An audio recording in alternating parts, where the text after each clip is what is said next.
Here's the truth. If you put a good offer in front of the right audience and it's ugly, it'll still convert well. It really will. So if you can put the prettiest ad in front of the wrong audience or have an offer no one cares about, it, nothing's going to happen for you.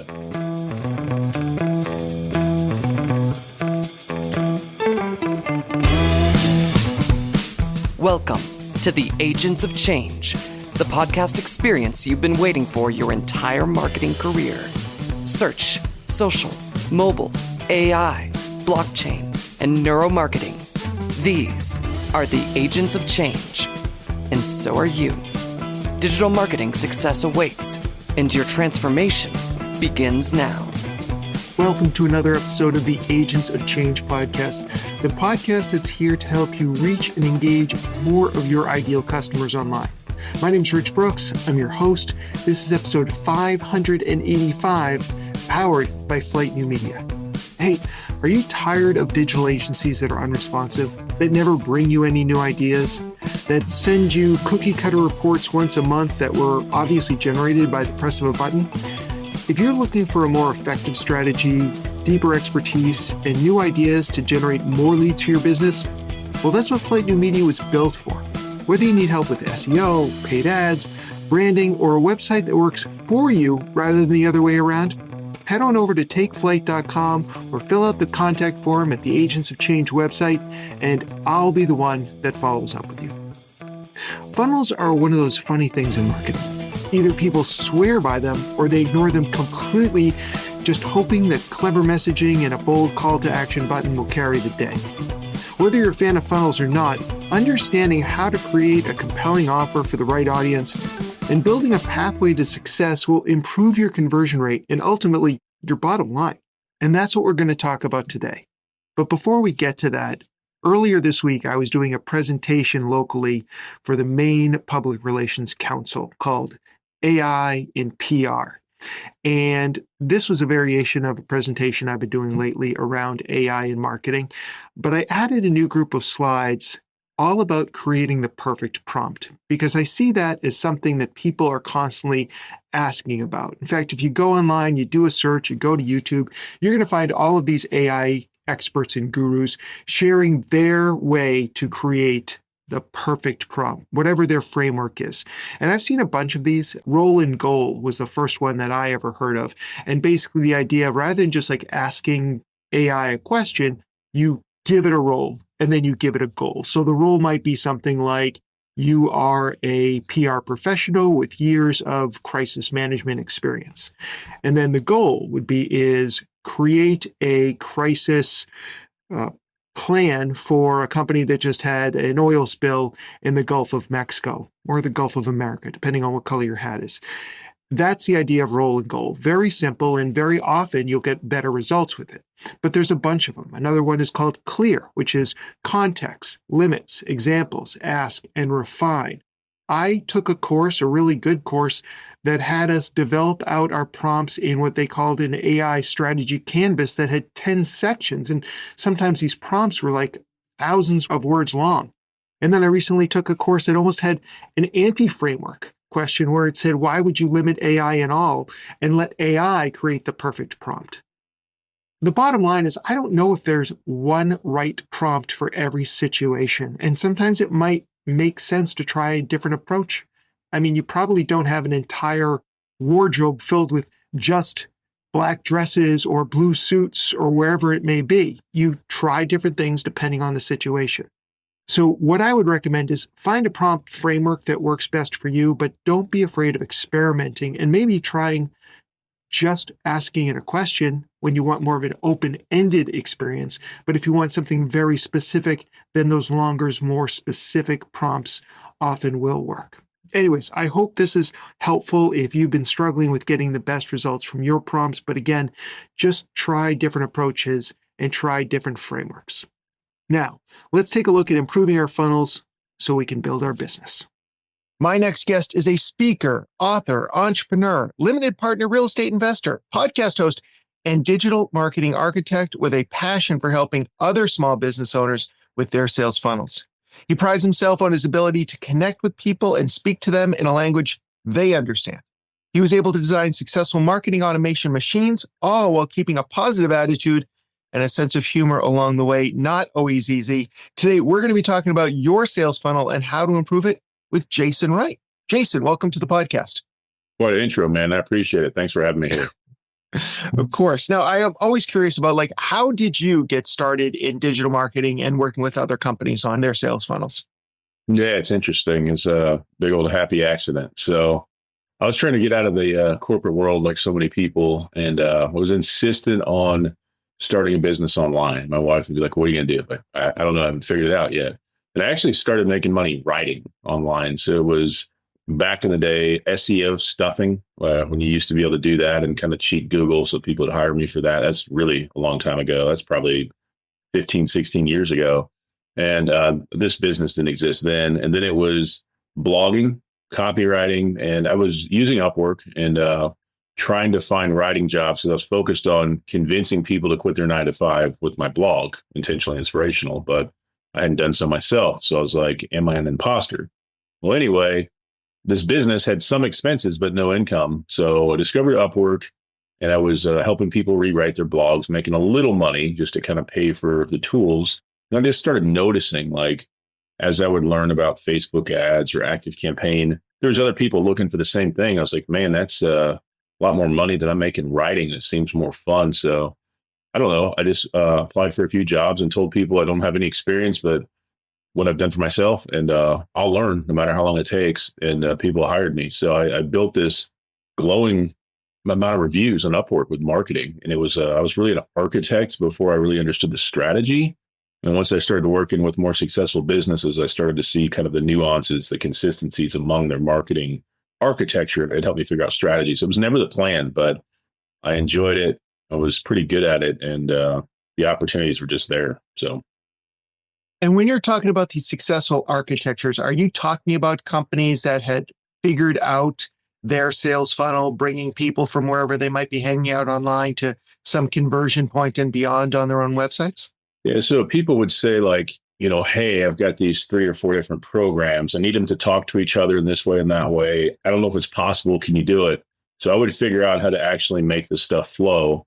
So that part came first. And some people would spend a lot of money and build stuff and nothing happened, because now that I look back, their offer was terrible and they had no idea who they were talking to. So that matters. You can have a beautiful machine, but if it doesn't get the right kind of fuel and nobody knows about it, not much is going to happen. So that's how it kind of worked. And actually, ironically, today, I don't do this often anymore, but I built a full funnel for a client. Really, really crazy stuff behind the scenes with that one. And they have ideas and they want to change the landing page. And I said, respectfully, your ideas are horrible. They're so bad. Nobody does that. Here's why your ideas are horrible. We're not doing that. It makes no sense. So it's basically let's take the landing page and flip it upside down and do it that way. No, what? None of that makes sense. So, but back in the day, I would just do what people wanted because they were hiring me to build it. But now I can say, your strategy, let's talk about it. Doesn't make any sense. So yeah, I hope that answers your question. Yeah, maybe after this call, you and I can talk and share some horror stories and techniques to convince clients not to ruin their own businesses and destroy their funnels. Yeah. So these days, there's a lot of small to medium-sized business, SMBs, owners, marketers. They're trying to save money. I'm talking to people and everybody's worried about the tariffs and what's going to come next. A lot of them are thinking about, how do I spend less money on some of the ways to bring new leads in? And they just want to go organic. What is your recommendation for businesses that are I'm just going to do an all organic campaign to get business coming my way? Yeah, it's interesting because I embraced that for a really long time. You'd hear different numbers from kind of proven kind of experts in this space. And they'd say, until you're at 10 or 20 or 30,000 a month in revenue, you don't need to use paid ads. And there's kind of exceptions and different things for everything. So organic's powerful. You're just going to have to spend your time well and curate your audience and your stuff, because it will take time and effort, but organic is going to probably convert better for sure than cold traffic. Something I've been thinking about in my own business. So when the market will say, when the buying market for me, small and medium businesses get scared about things, uncertainty, they stop buying. So we'll see it every year, December through early March, you'll kind of have periods of quietness. COVID was horrible. remember there's an 8-day period of silence, and I was like, I can't even get a hold of my current clients. What's happening? And this year has been a little weird. Like, it started off normal, it got good. Now it's gotten kind of quiet again. So it's like, I know this quiet, and this isn't me losing value to people. This is the market being kind of scared to spend money. So things we're thinking about in our business too, how do I maximize my time and my dollars to get in front of new people? And this isn't new, but it's something we're going to start doing a lot more of: webinars. So we just did a webinar yesterday, and I really love using AI, find out what people are struggling with now. So like Grok is the one that really grabs it here now. And saying, what are people looking for? And is that kind of in our realm of what we do? And is that interesting? So we found a webinar topic that we can use over and over and over. And we did one yesterday, went really well. And, that's a great way to build your list. And then you've got to have some kind of option for your attendees to do it themselves and to work with you if they want to. But when the webinar is over, that's when the marketing begins, really. So what happens in your automations after the webinar is done is super important, right? You've got to follow up. You've got to keep working on the next step. So it's a great opportunity to fill your funnel, but what are you going to do with that funnel once it's filled? That's the key, where most people are just like, well, nothing happened, so I guess that didn't work. You can't give up now. So that's all right. And I definitely want to come back to the lead nurturing part, but I do have some questions. So when you came up with your idea for the webinar, and this is obviously something that you could also help your clients with as well, how did you get people aware of the webinar in the first part? How much of it was warm audience, people who may have already been on your list, and this is just another incentive to work with you, versus organic posts or paid content to bring people into your webinar funnel? Great question. So it's a mix of paid and organic. So on the organic side, obviously you're going to share it with your network. So Facebook doesn't do a lot for us anymore. And I think it's my fault, because I don't want to connect with you on my personal Facebook if I don't know you. Like, I've kind of got to that point, and the algorithm with the Facebook pages is so pay to play that it's like, you should have a Facebook page, but nobody's probably seeing it unless they directly search for it. So LinkedIn, sharing posts on LinkedIn kind of over a 2-week period. My email list, I think I sent 2 emails. I don't shove it in their face or anything. I'm just kind of make them aware of it. And then I did do paid Facebook ads, very targeted ads. And all of those things helped. And we had a pretty good turnout. But another beast of a inexpensive option for that is Eventbrite.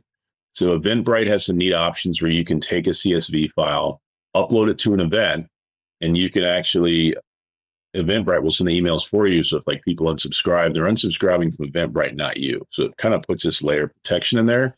They also have their own internal marketing options, and they have a ton of people that love doing virtual and in-person events in their world. It's huge. So that may be something worth looking into. It's not expensive at all, but those are some things we're going to try. We're about to set up another webinar and get even more people to come as well. So there's also a certain amount of discoverability with Eventbrite too, where people are looking for events, whether business or pleasure, and they may find yours. I actually just ended up at a concert this past weekend because I was looking for something to do with my daughter when I visited her at college. So yeah.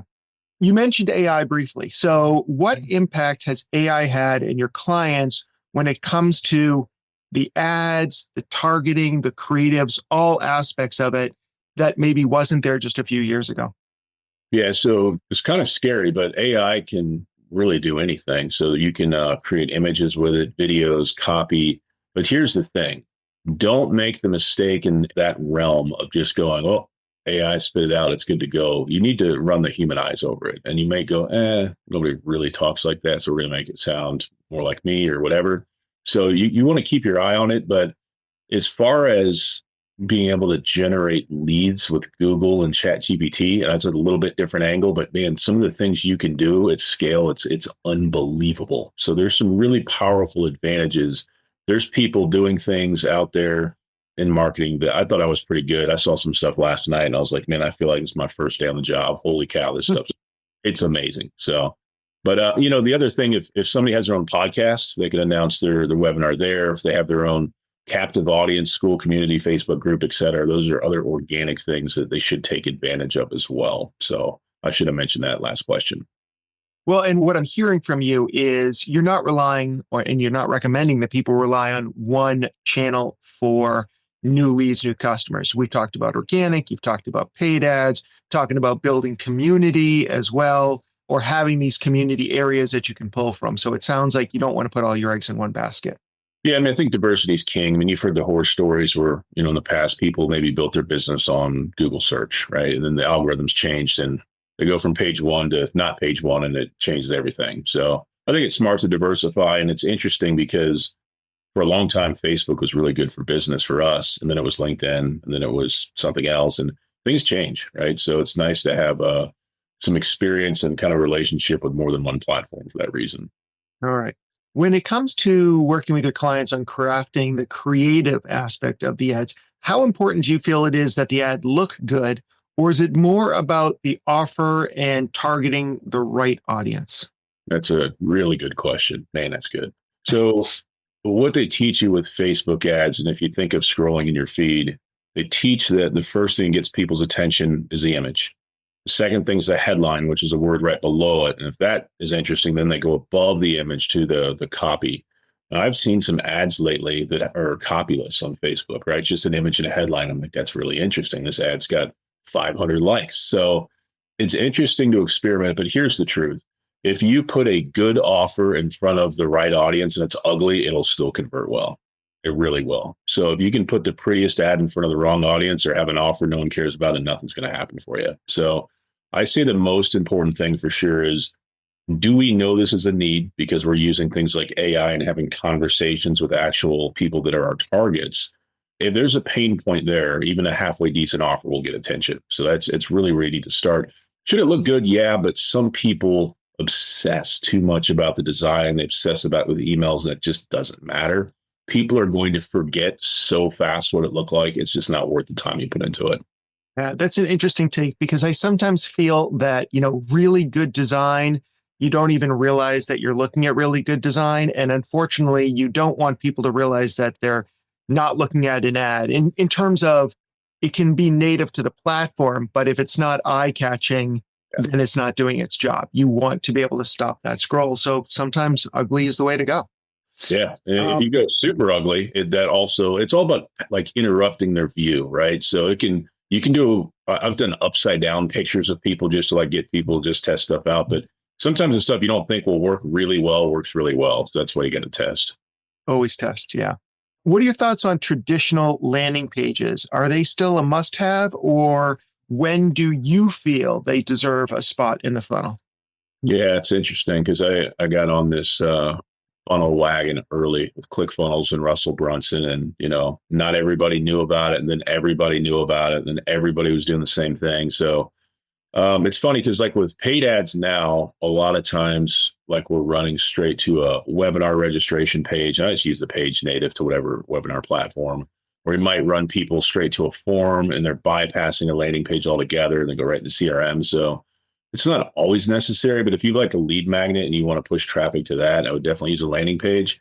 It's like, here, headline, video, here's the thing, opt in and get it, or if this makes no sense, leave. And just that alone will make conversions go way up. You take away options and make it really targeted. So I always use landing pages for lead magnets, especially. But do we use them for everything? No, because it doesn't necessarily fit everything. You know what I mean? But there's still to use your website and hope for conversions and not have any landing pages at all, especially with lead magnets, is a mistake. There's too many options. Okay. Yeah.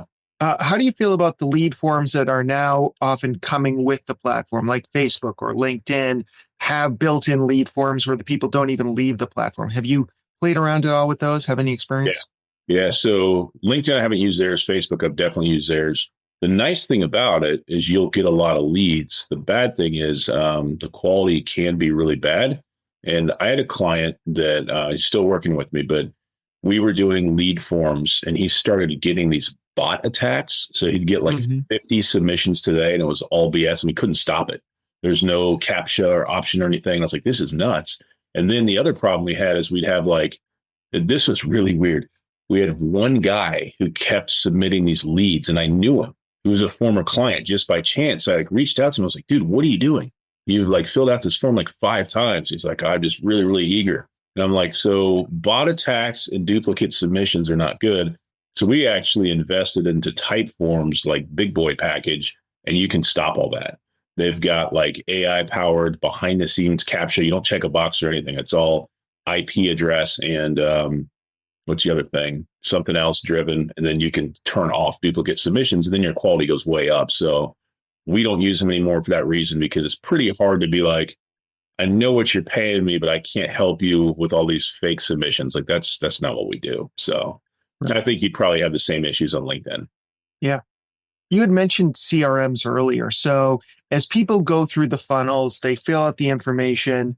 How are you then leveraging the power of CRMs, customer relationship management software? For those of you who don't use one, how does that fit into the next phase or the next stage of the funnel for you?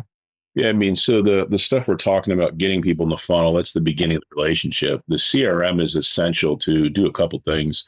One, continue the conversation through automations, that type of thing, newsletters, but be able to have a reference point, some history with these contacts that may, come around and somebody pops back up after 2 years and buys something all of a sudden, you're like, man, I need to see this person's journey. I don't even recognize his name. They weren't on my radar. So it's kind of your essential digital Rolodex, if you will, to keep track of people, but you've got to have it. You got to have it. I do still meet people that use legal pads and Post-it notes that are younger than me. And I'm like, were you raised by your grandfather? What's going on here? So CRMs are not expensive. They're very user-friendly. There's a lot of good ones out there. There's no excuse not to use one. Absolutely should. And what kind of automations or triggers do you find most effective in moving leads through the funnel that don't necessarily feel overly robotic? Yeah, I mean, so triggers, the simple stuff, if somebody gets a tag added to them, that's a great trigger. Somebody gets added to a list, somebody replies to an email. Those are all really good triggers that make sense. If you opt into something or you do something, you expect something to happen. So people expect that. It feels natural. It flows well. You asked about triggers. What was the other part of your question? And just automations. We've all gone through that process where we know that this is an automated process because we did X, we took X step, we get Y email in return or YZ emails in return. So are there certain things that you found to be very effective, or are there certain ones that maybe just feel so robotic that nobody bites? Yeah, I think the key is you let people know, like my style with writing and videos and everything is just what you see here. It's authentic, it's conversational, it's the same everywhere. If I send you a text or we have a podcast or you see me in person, you're gonna be like, there's Jason. It sounds like the same guy because it is. So in all of my communication, I'm always asking my contacts, hit reply, let me know. And text, people are very responsive. So I'm always encouraging the conversation. And yes, I'm really going to respond if you respond to me. And I think it just makes it feel way more conversational. That's another thing about webinars, with you being on video, and do not dare do a podcast or a webinar and hide behind the camera. You've got to be on camera. But that's where people start that know, like, and trust process. That's why video is powerful, because they're going to size you up in about a minute and go, man, this person seems like they believe what they're saying. Oh, what a concept there. So when you start there and you get the same voice into your written forms of marketing, it already doesn't feel robotic, because it's not. But so many people emails, it's just like they're talking at the audience. They're not trying to talk with, right? It's almost like you saw these questions. So we've got people into our CRM, and very often CRMs we can use for a couple things, including phone calls and stuff like that. But the number one thing is usually some sort of email, whether it's automation or just getting them on our list. Yep. What's the general advice that you're giving your clients, that you're following yourself, when it comes to lead nurturing during that you're on my email list phase? So it's interesting. People come in my list different ways. Mine's pretty simple. I was actually just talking to my team the other day. I said, we can build really crazy stuff, but most clients want the foundational stuff. Because if they have the foundational stuff, the next challenge is, will they actually use it, right? Because people have this idea going, I invested in this thing, it should work. Well, you got to turn the thing on and put a little effort into it. So the foundational stuff is, let's say somebody grabs a lead magnet, delivering that, flow them into some kind of a welcome series automation. Ours is 3 emails. I'm not selling anything. You can't book any calls there. It's all value. And I think our open rates are 80% on those 3 emails. It's very, very high, very high. And then from there, depending on what they came into, for me, a lot of times they just jump right into the newsletter list, which isn't much. Now, with the webinar people, they have a very different experience coming in. and they'll kind of bypass that welcome series because they get that and then some with the several automations there. But I think I'm going to add in a new piece, basically make a super welcome series where I lengthen that. I've got a lot of value I can give over time and just kind of stretch that out a bit. I love the newsletter. I love it because stuff changes in our focus and in business. If I can get 2 or 3 out a month, I'm pretty happy, but getting people there with all the different links and stuff we have in the footer and the different kind of the path they can take, that's where the real magic happens. Getting people over to my school communities or onto YouTube is really great. So yeah, but just like to throw somebody in an automation that emails them once a week for a year.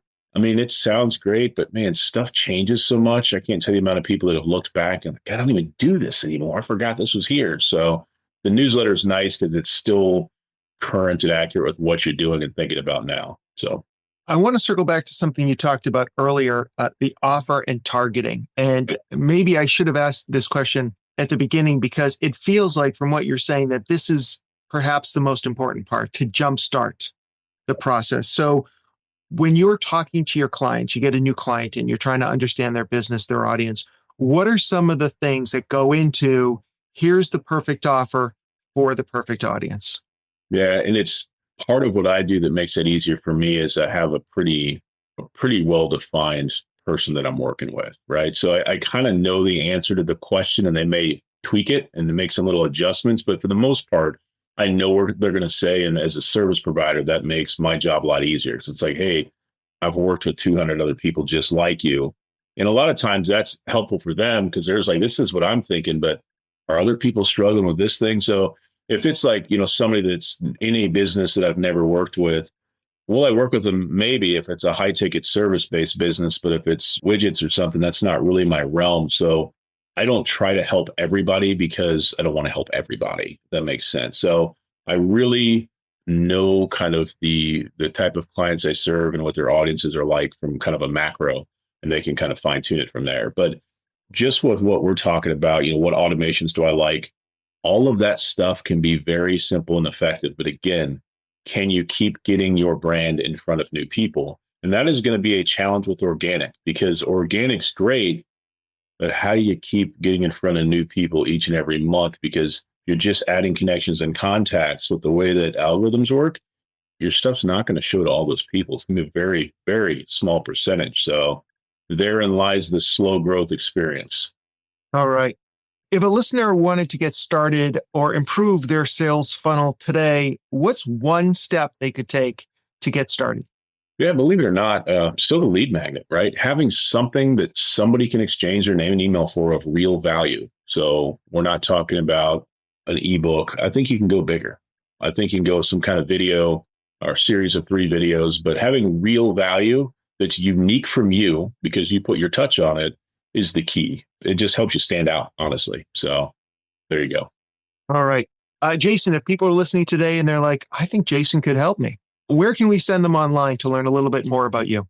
Absolutely. Intentionallyinspirational.com. There's opportunities all over that page to book a call. And here's a thought. Even if I can't help you, I'm going to leave you better than I found and get you pointing in the right direction. So keep that in mind. Awesome. And we'll have those links in the show note. Jason, thank you so much for showing up today. I really appreciate it. Yeah, thanks for having me, Rich.